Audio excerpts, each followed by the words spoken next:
dito sa binasa natin ngayon. Sa linggo, Pentecost Sunday. Ibig sabihin ng Pentecost, 50 days. Ibig sabihin, yung pagpapadala ng apoy, yung dila ng apoy na nasa ulo ng mga disipulo. Ito yung birthday ng simbahan. Ito yung birthday nating lahat. Kasama tayo doon sa simbahan, di ba? So, happy birthday sa simbahan. Dito sa binasa natin, sinasabi na nakatago sila sa isang kwarto. Bakit sila nakatago sa isang kwarto? Natatakot sila sa Hudyo.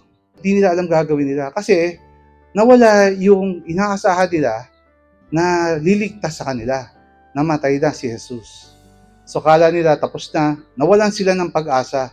Yung pagmamahal na natatanggap nila sa pagkakakilala kay Jesus, hindi nila mabahagi. Nakatago na sila, frozen sila dahil nga sa takot. Pero dumating ang Panginoon. Pinakita yung mga sugat. So, pinatunayan niya na may buhay pagkatapos ng buhay na ito. Oo, namatay siya physically, pero mamayang konti may buhay na walang hanggan. Tapos mamayang konti, pagdating niya, sinabi niya agad, peace be with you. Ano ba itong kapayapaan na sinasabi ng Panginoon? Sa kanila, sa salita nila, ang word na yan ay shalom.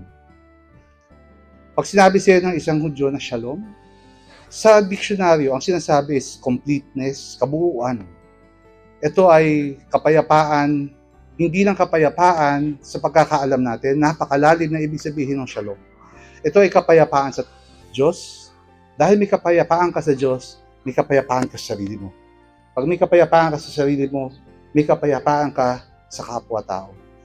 Pag may kapayapaan kayo sa kapwa-tao, may kapayapaan kayo sa ecology, sa nature, sa mga nasa paligid natin. Napakalalim na ibig sabihin ng kapayapaan na ito at binigay ito ni Jesus.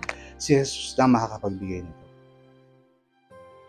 Bakit ko sinasabi to? Kasi tayo, mga tao, may mga experiences tayo ng mga kabataan natin. Ano ba ang na-experience mo? Kagaya ni Ma'am, sinasabi niya, she experienced rejection simula nung bata siya. Naka-experience ka ng rejection, hindi ka hihinto dahil doon sa experience na yun. Ikaw ba, nabully ka nung bata? Kayo mga lalaki, karamihan sa atin, nabully, di ba? One way or the other, nabully tayo. Pagka naka-experience ka ng pagbubully, hihinto ba ang buhay mo? Mawawala ka na ng pag-asa? Mawawala na ba lahat ng mga paniniwala natin, mga gusto natin mangyari, mga pangarap natin? Hihinto ba lahat yan? O kaya mga babae, karamihan naman na experience sa babae, abuse. Abuse physically, verbally, sexually. Pag naabuso ka, hinto ba buhay mo? Wala nang pag-asa, tigil na lahat. O kailangan nating umabante. Kagaya nung kinakwento ni Ma'am, naka-experience siya ng rejection pero hindi siya huminto. At dahil doon, ngayon, meron siyang ministry na nakakatulong din sa mga kapwa na nakakaranas sa rejection. Paano tayo makakatulong sa mga kapwa natin na nabully? Paano tayo makakaranas sa mga kagaya natin na nakakaranas ng abuso, lahat ng klaseng abuso? Pero yung dito, sa binasa natin, no, isipin nyo, dahil doon sa nangyari kahapon, na namatay si Jesus, frozen na sila ngayon. Hindi na sila makaabante. Nawala na yung gagawin nila sa future na dapat na inassign sa kanila na turo nyo sa kapwa na mayroong buhay na walang hanggan. So nawala yung past, present, and future. Ano pa nawala? Faith, hope, and love nawala. Nawala na yung paniniwala nila kasi nawala na si Jesus. Nawala yung pag-asa nila na mayroong buhay na walang hanggan. Nawala na yung pagmamahal nila sa kapwa dahil hindi na nila may bahagi si Jesus. Pero doon dumating ang Panginoon. Dumating ang kapayapaan. Binigay niya ang kapayapaan. Nagbago lahat yun. Ano nangyari? Nung binigyan sila ng kapayapaan, naging bold sila sa pagpoproclaim tungkol sa mabuting balita. Hanggang sa lahat ng mga disipulo, hindi na natakot mamatay. Lahat sila namatay, karamihan, marahas ang pagkakapatay nila. Pero hindi sila natakot na mamatay dahil mayroong buhay pagkatapos nung buhay ngayon.